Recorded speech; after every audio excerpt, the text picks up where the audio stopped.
Hi,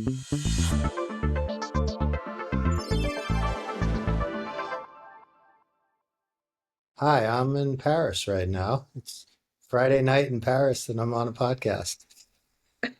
Lucky you. You're doing it wrong. And You're you're telling doing me and where's Jim today? Jim's not with us today because Jim's in New York. And on the floor of what was is it NASDAQ or and New I York think he said Stock I think it's the NASDAQ, yes. NASDAQ. Yeah, Yeah, waiting for because it to go public. Yes. congratulations, Jim. You're not here. You're missed, but we all rooting for you. Um, anyway, so today I thought we'd talk about because this is March 28th, the day that CoreWeave's going public. And our fourth co-host, Jim Higgins, is their new CISO. And Jim's on the floor of NASDAQ and celebrating with the rest of his company. And so, Jill, you were talking about this and in the last time that we met, how fast they went public and how fast they built that business. And AI is just like really disrupting everything. So these days you can build maybe $1 billion business by one person or two people. So anything to reflect on that? And maybe we'll bring it back to security topic. Yeah, I feel like right now is maybe the most exciting time in technology in 25 years since, the turn of the century when uh, we were discovering websites and they were yeah, and businesses were being invented every day. On the one hand, it's so exciting because like we've all chosen to live and work in Silicon Valley because we like that innovation culture and it seems to be happening at a pace that we haven't seen. So it feels like a very exciting time. A few months ago, it was news every time a new LLM model was released. Now the pace of model release is happening so quickly it's I guess not even news anymore.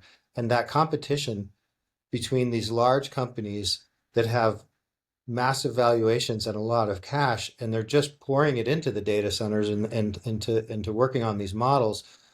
Like the amount of investment in innovation that's happening right now is incredible.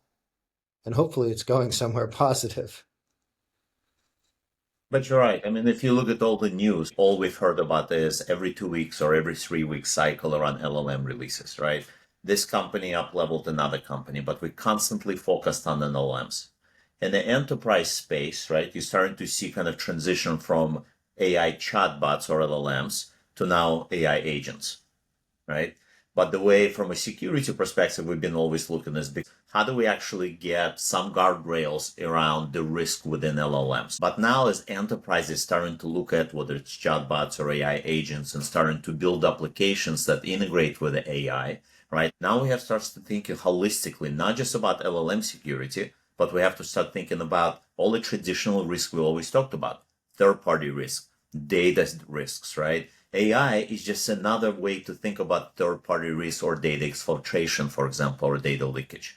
But in a lot of ways, we don't have the right visibility in our own environments around AI, right? I heard something earlier this week. I was meeting with a company. They said that on average, when they do assessments right now around just doing asset inventory around AI, they see between 200 to 500 different applications that have AI type of functionality that they have no visibility into, right? So there's tremendous opportunity, but also a lot of risk purely because we don't know what users are using. And we need to build enough, not just detection capabilities, but guardrails around data leakage and other types of risks there. Jill, you talked about how like a next release of LLM is no longer news, right? Um, So could this follow the trajectory of many years ago? It used to be like Pentium release is like a big thing, right? Pentium 1, Pentium 2, and then it was not a big thing anymore. Nobody cared. Would it kind of follow that? Like model is just going to be operating system, just going to be people use it, and you don't care whether you use OpenAI or some other model, and what you may care is either the agent or the application you build on top, you think? Well, you know what? I think for the rest of the world, that might be the case, but for those of us who work in security, it's not, because every update changes everything again for us. If you, when you update it from Pentium 1 to Pentium 2 or whatever the upgrade path was, it it didn't change what was there. It was just a new version of it, so to speak.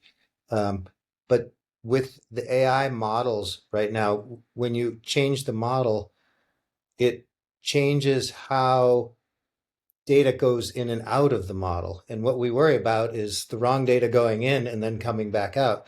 And I know from our interactions with Lakera that they have that Gandalf game where you can try and you know break the models. And one of the most interesting things that I heard from talking to folks at Lakera was that every time an LLM that's behind Gandalf gets upgraded, what works to break the model changes.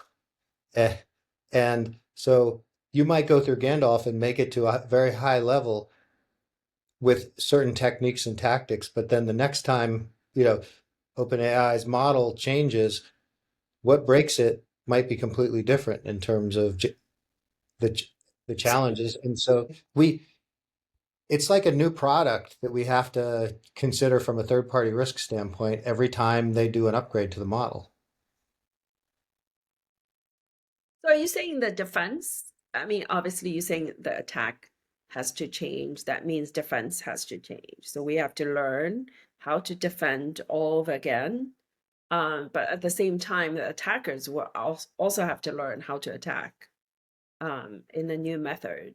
That's Yeah, interesting. because, because it's funny. Like I've been what Lakera does is they defend against prompt injection attacks, and I've been watching people's explanations for what a prompt injection attack is change over time, because there's a tendency to want to analogize it to something in the past, and I think of it as a, a prompt injection attack is like me running a query against a search engine. But when my query goes into the search engine, my query is adding code to the search engine because because of the interactive nature of it. And so it's like from an application security standpoint, anytime somebody puts in a query, they could be essentially modifying your code.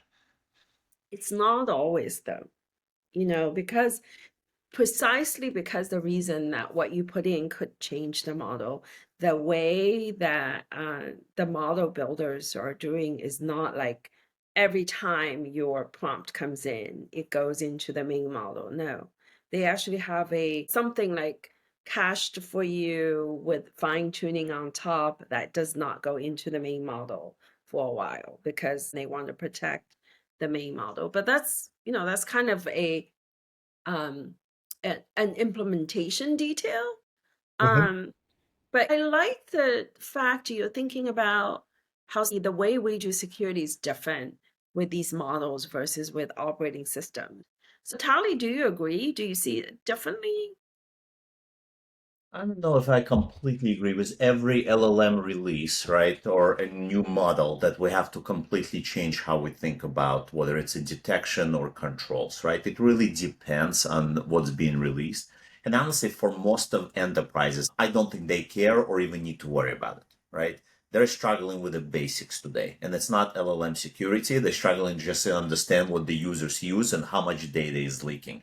So whether it's OpenAI 4.0 or something else that's being released doesn't really impact them as much because they're still at the basic level of just visibility and detection there.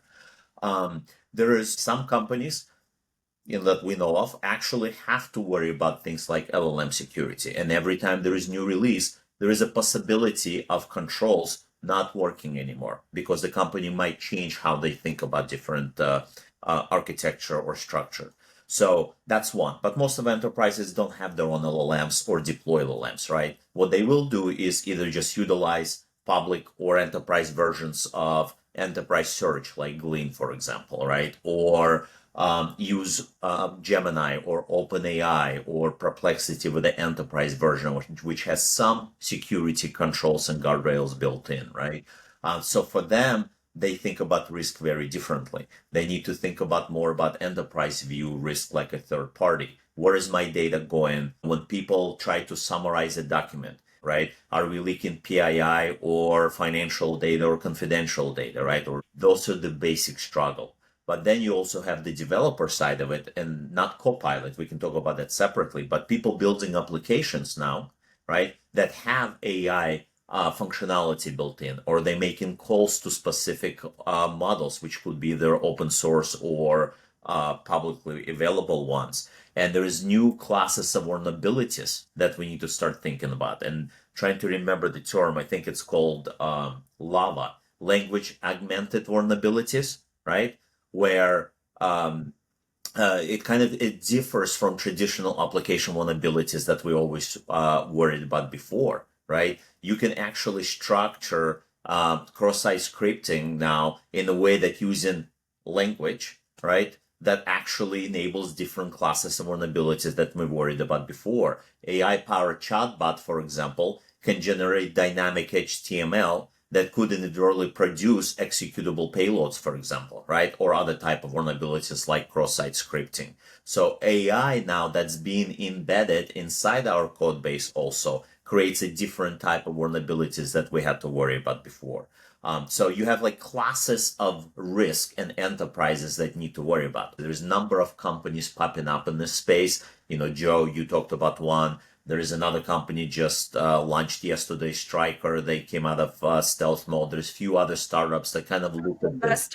I'm an investor in Striker. Oh, same here, right? We're all invested in a couple of startups, right? And it's such a fast-moving space, and there is so much unknown there. I think we're going to see innovation only accelerate, both on the security side, in terms of how do we detect and protect, but also how do we use AI within security organizations to help us be more efficient, right? Because attackers using it, we need to start using it also. So there's much to unpack there. But sorry, Jill, you go ahead. No, you go. I just wanted to kind of turn it back on the two of you. So like I agree with Vitaly. A lot of the smaller companies that I work with is that first layer that you're talking about is just like get an inventory of what everybody's doing and make sure that the data is not leaking. That's job one for most companies. Um, how do you think about like both of you apparently chose to invest in this company that I hadn't heard of. So you must be optimistic that people are going to move beyond that, like organizations are going to need to move beyond that, right? What gave you that optimism? You gave me that, Jill. Joe, Like, it's your fault. it's your How's that so, possible? I've never heard of this company. No, I mean, I mean, it sounds not like an amazing company if both of you would invest, but not about the company per se, but about that organizations going to move beyond using AI to developing AI application. And remember, we were talking about Lakera, and I was asking you questions, and you said, "Look, the questions you asked were all about enterprise security views, but the minute people start writing AI applications, they're going to move to more product security views, and hence, things, guardrails and other deeper detection and protection going to become more important. And Striker is sort of another step beyond that. They really their goal is to help people securing development of AI applications. And so that you're the one who set me on that journey, duh. I remember that conversation. It was over a year ago, Yeah. well before Yeah. this podcast. And, it's not about Striker here because there's other companies trying to kind of figure this space out. I think there is a group of enterprises, and there is more and more of them now, right? They're doing a lot more internal development. So build versus buy. Remember, we had the discussion in the last podcast about that. So there's a lot more enterprises doing build internally. And as the new AI culture starts evolving, a lot of companies starting to actually build applications that either work through APIs or other means, right, with AI, or they actually build in or embed AI functionality in the code base now. And that AI content could trigger unattended applicational behavior, right, which exposes data and a few other things and opens up this new classes of vulnerabilities we never thought about. So you have a number of companies that actually try to give you not just visibility in what's happening there, but also build guardrails around or controls to be able to detect those new vulnerabilities and control the data. Let me take that for a moment. I'm sure you guys have seen the millions of AI coding tools, right? Vibe coding. Bolt can build applications for you pretty fast and probably get you 75%, 80% to completion, and then you have to do the rest. And then you have Cursor and Klein. These tools are, you bring in to do surgery on your code. And Cursor is pretty magical. I kind of tried it myself, and it's got like, it pops up code block suggestions and you can just click and say, I'll use this. I looked at it, I'm like, maybe this is a way we could start build secure code. What do you guys think? Am I too optimistic? Or is this like maybe the beginning of that happening? So I think you just took us on that transition from talking about securing the AI to using AI for security. And yes, I think there seems to be the hype side of it, which is, oh, AI is going to make the internet and the world more dangerous because the bad guys are going to use it. But I actually think that AI is starting to help the good guys just as much, if not more, because there are just so many things that, as a good defensive team, you're trying to do. There are just always more things than you can do and that you have the people for. And the best thing that models can do for us right now is get through that work a lot more efficiently. And that just helps us a lot. And so I am optimistic. And and as humans, we get tired after looking at, a certain number of lines in a row. The AI doesn't get tired um, in the same way, and so just putting it to work, I think, is going to really help us. And we make mistakes as humans, and hopefully the AI will catch more of those mistakes than we catch ourselves. So I am optimistic that it will help the defenders more than the attackers. And Vitaly, you agree, disagree? Yeah, I agree with Joe. I think there's two things here that I usually think about. One is from a co-pilot or code generation itself, right? In truth, we actually believe there is value. Now, let's put aside whether you can truly measure productivity improvements or not. We know that with AI coding, eventually, right, there's going to be more productivity, and maybe one day, close to, I don't know, 90+% of all code going to be generated by AI. The challenge today is a lot of that code quality today is pretty poor, right? Because at least the first generations of those LLMs were trained on publicly well available repos, where we know the quality from, at least from a security point of view, there's a lot of vulnerabilities in that code. So there have been a number of studies in the last 12 months where code generated by AI has actually a lot more basic vulnerabilities like SQL injection, cross-site scripting, and others, right? They're comparing to human-based code.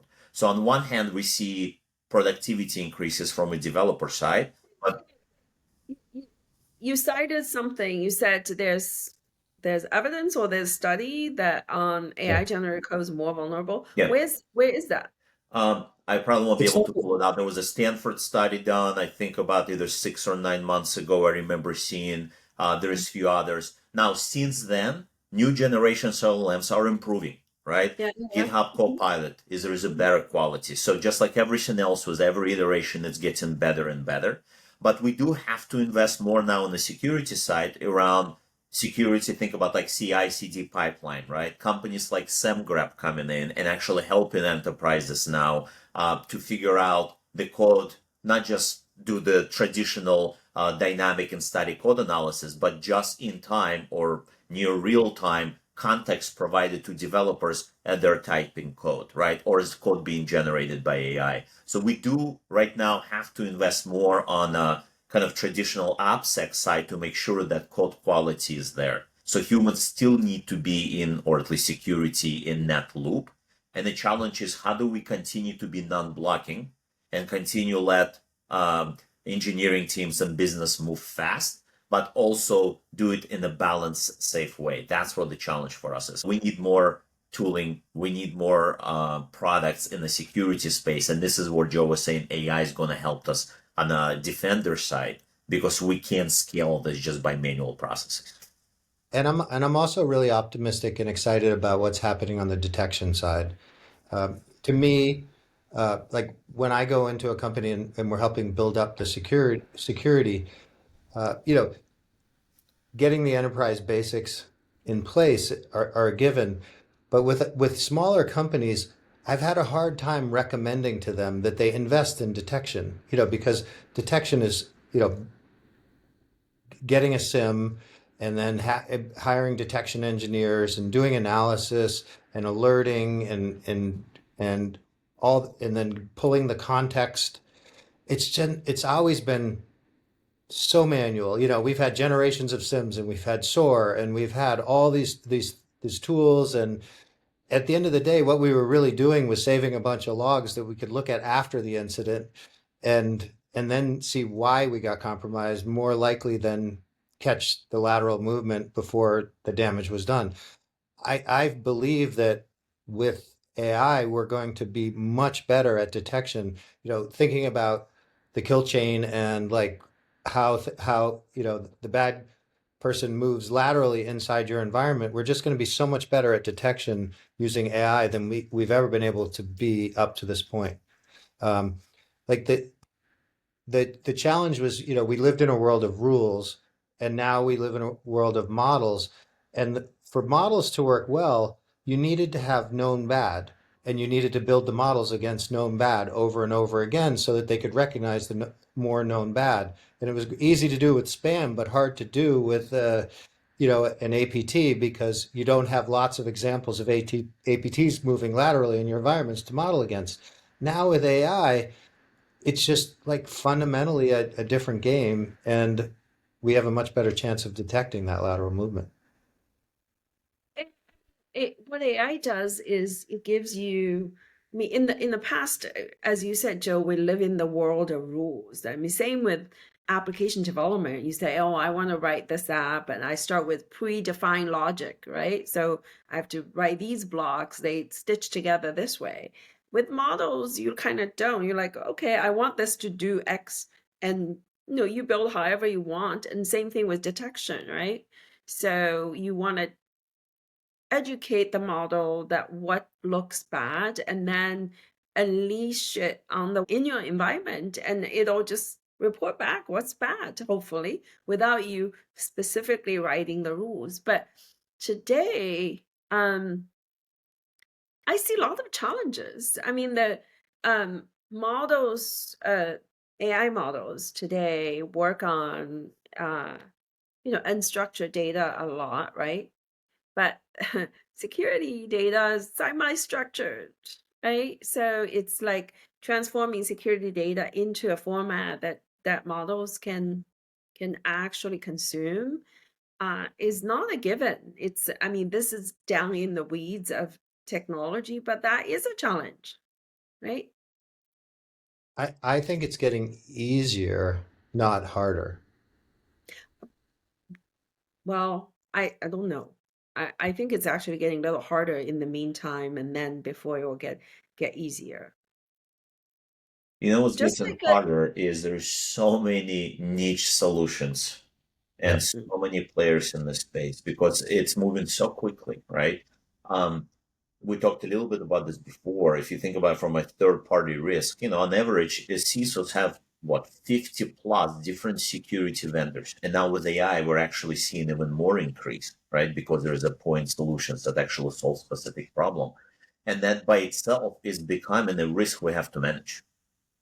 So why is that the case, right? With AI, you think that you'll reduce the number of vendors, reduce the number of solutions, but in the short term here, it's going the opposite direction, right? Eventually, we'll see that, right? And we're already seeing acquisitions. Look at Wiz, for example, right? I think there will be market consolidation in the next 2 years. It's just so new and innocent right now. And we're moving so fast. There's a lot of opportunities for a little startup to disrupt. Could be niche space, like we're talking about detection here in particular, right? Big platform players also trying to get AI built into their products for that reason.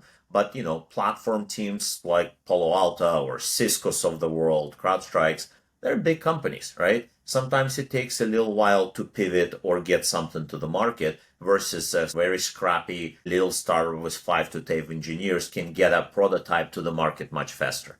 And a lot of us are willing to spend time with those smaller startups because we can actually help them, not just directionally, they can meet specific problems that we might have on day one, versus platforms have to address very broad range of risks and features. Um, we I think with AI as the backdrop, I think we're looking at the new crop of Palo Alto networks and CrowdStrikes should come up in our lifetime in the next 2 to 3 years. I don't know who, but new companies that AI native, really understand the AI application environment to do security is those companies, their products will look very different than today's security products. You think? I mean, Agree? that's an interesting proposition. We have seen, obviously with the recent acquisition of Wiz, that a startup can go to a very high valuation very quickly if they have a high quality product that gets massive adoption. But it, I think it would be a challenge, and it is. I do think it is the challenge that all of the AI related security startups are facing right now is when they come to meet with us and we are considering deploying them, if they show up and they say we're a prompt injection defense startup, we say, well, can you also uh, stop our data leakage? And if they show up and say, we're a next generation DLP for AI, then we say, can you also do our prompt injection defense? And so because we don't deploy security in a vacuum, we have to go over to the engineering team and say, hey, you team that's working on LLMs, we want to run some products in your environment that you've never heard of before.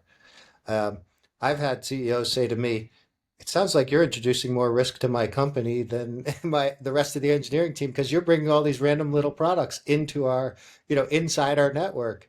And so we don't want to bring 5 products in just to secure that LLM. We want to bring in one product. And so maybe they do have to grow into a company that has 5 solutions, not one point solution. And I think Yeah. it depends on your risk, right? What are you trying to solve for? Every enterprise is different. For some enterprises, going with a large platform player is sufficient, even though it's not best of breed, right? They might not do everything well, but they do it good enough for specific enterprises. For some other enterprises where their risk appetite or risk is much different, you might be willing to invest more because you need specific visibility or detection capabilities or ability to build guardrails controls that platform players are not doing as well today. But that's why I think there's going to be more consolidation, right? You have new crop of companies coming up pretty quickly. Wiz, of course, was one of the big ones. You got other ones, as you all know, like Sierra's, Chain Guards of the world. They're all playing specific market, and they all get asked the same question as Joe was saying, right? It's a latest DSPM or latest DLP solution. That's great, but can you also do this, right? And a lot of times, answer is not yet. And there may be this little startup that actually does that. We start working with those startups, and eventually they get acquired because the larger players now, the way they have to expand either acquisition or actually investing more in developers, and sometimes it's much faster to acquire smaller companies, at least at the beginning, right? So I think we're going to see that. We're going to see more consolidation. We have a lot of risk we carry with a lot of security vendors because a lot of them have privilege access, domain-wide delegation access. There's a lot of risk just Yeah. by implementing those platforms. Right. Yeah, that's one of my favorite reasons. Like, why am I in Paris? It's because I'm going to a security conference, and the thing I'm looking forward to is talking to the security practitioners who are going to be there because I know they're going to be thinking about these issues in slightly different ways because they come from different industries and operate in different countries, and um, I'm still trying to pull a business trip together for all of us. We can do our podcast somewhere, someday. But like, I'm very inspired by this whole vibe coding thing, because I've been like experimenting with different tools, and I'm like, oh, this is amazing. So if you think about tools like Cursor, right? It's like it's a new ID, and it'll suggest code, completing code, and will also um, vetting code for you at some level. Where does application security sit with something like this? Do you think there'll be a add-on into tool like Cursor, a plugin that as codes being generated or suggested can do scanning in the back end? Oh, by the way, I also saw a demo and I was like kind of blown away. So it has it's a plugin to Cursor, and it's an agent that you're typing, and it knows to go and retrieve your PRD on the back end, and knows to retrieve your security policy document automatically, and then compare that with your code. And I was like, dude, that is amazing. um anyway, so I'm going off track. So things like that as a plugin, or maybe the platform Cursor itself will do it at some point. What do you think? I don't know if Cursor would do it, but the larger players will, right? So you can look at GitHub as an example, right? They're already building a lot of security tooling inside to help enterprises because they know there is a problem and there is a risk. So the smaller players like Cursor, I don't know if they have to address our problem because there will be an ecosystem or marketplace to actually plug in and help in that space. But larger, call them platform players, probably will, like GitHubs and other big repos, we're going to have to build some of that functionality in. Joe, what do you think?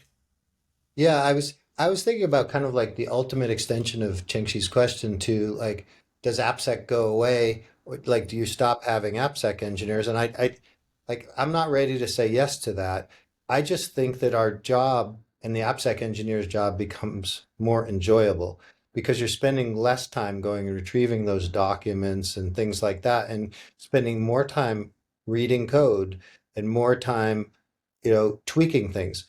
Uh, and the interesting thing, is as someone, like Vitaly, I think about building security organizations, and when you build a team, you try and have your interns, your people who just got out of college or master's program, your people who are a few years in and are humming at like maximum capacity, and then the people who move to like that principal and top level engineering where they get to work on the really hard problems. Like, it's a lot of the lower level work goes away, and so how are we going to develop people to be to the principal engineer level? I mean, maybe they get there faster because they have less time. They have to spend less time on the grunt work side of it. That's the optimistic view. Yeah, the Vitaly, I mean, you run a security organization. Do you think in 5 years your security organization at a place like Netflix will have the same number of people? Would it be more? Would it be less? I mean, I'm not picking on Netflix per se, but just in general, right? I'll provide general answers in industry, right? Um, we haven't solved security in 40 plus years, longer. We're still basically dealing with the same problems we've been dealing for the last 30, 40 years. With AI, on one hand, we're going to get a lot more efficient as the defenders, right? It's going to help us a lot. But maybe I'm just getting too pessimistic in my age, but I don't think security teams will go away. As Joe said, the jobs will evolve, right? Whether the size of security organizations will shrink or get larger, it's impossible to say, right? I think it goes back to the overall AI discussion, right? On one hand, some people think AI is going to replace every single job we have.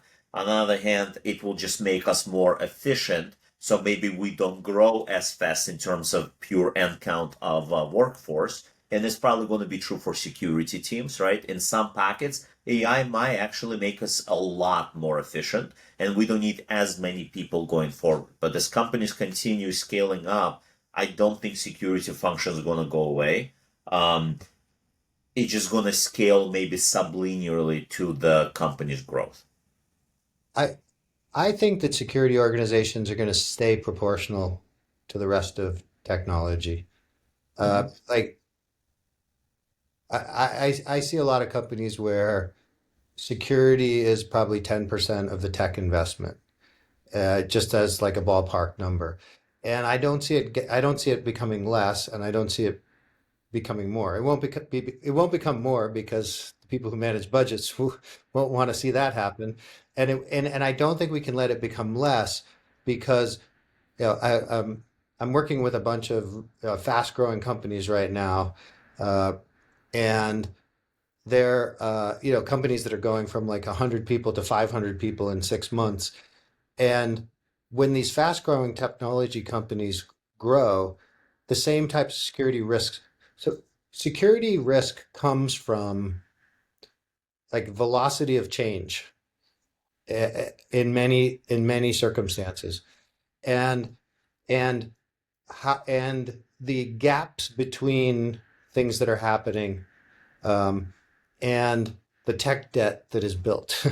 you know, and those things are not like tech debt's not going away, velocity of change is not going away, and gaps between directions that different functional groups in the company are running apace are not going away. And so, like, security is always going to be running along trying to like catch those things. Most of the difficult attacks we see, like, find the edge, find those little cracks, and the cracks aren't going away. So that's, I mean, I see a problem brewing, right? So you're, because the rest of the technology investment is actually slowing down because people are not hiring engineers as fast because we don't need as many software engineers, for instance. So if even if security stays the same as 10%, whatever, to the rest of the organization, but the rest of the organization slowing down, that means security is not also not growing as fast. However, the rate of change is exploding, right? I have more new code now to secure because AI is writing them. So in the short term, I'm running into, I mean, between the rock and the hard place, right? Yeah. Yeah, yeah. I mean, your question has the premise that hiring on other parts of the companies are going down.